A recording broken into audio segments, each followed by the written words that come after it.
that fateful night, we all chanted ما همه سرباز توییم خمینی گوش به فرمان توییم خمینی. We are all your soldiers Khomeini. We are all at your command Khomeini. 22 بهمن is the day that the Shah's regime crumbled. That day, when the army declared neutrality, we knew that the die was now cast, and we had to learn to live in Islamic State. First time I saw a civilian passing by with the G3 gun on his shoulder, and I knew this is the sign of the victory for people. Remarkable, in my view, was the fact that there were so many guns in people's hands. There was no police, there was no army. They had all dissolved into the air. And it was simply the people's civility that did not lead to mass destruction. The first thing I remember is that Iranian took over radio and television. And for the first time, I heard the voice from the radio. This is the voice of freedom. This is the voice of the Iranian Revolution. And I had tears in my eyes. For the first time, I was hearing, without censorship, the voice of people from radio station. A remarkable thing for me to witness, the civility of people united around a common and democratic goal of ruling themselves.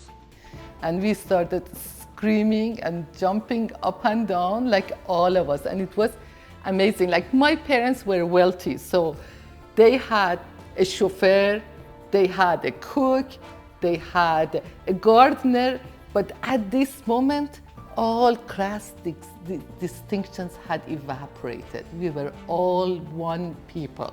You were either with the absolute majority of people who were fighting for freedom, or you are with a corrupted dictatorial regime. Which side you want to be on?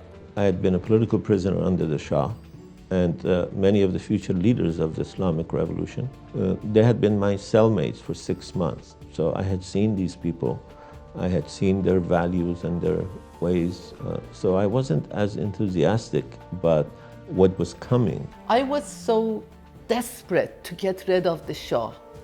Anybody who could mobilize the public to overthrow the Shah had my blessing.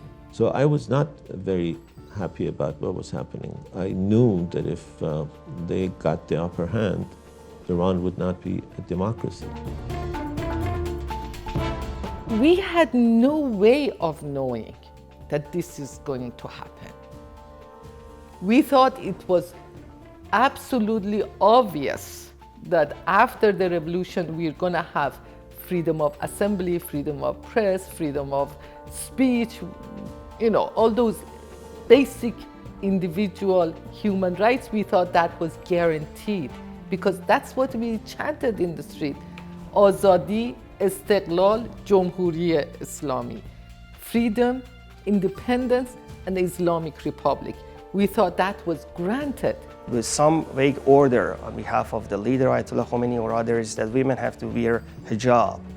And that sparked a lot of criticism. Thousands of women came to the streets. They didn't want to accept that. We always were soul searching. Where did we go wrong?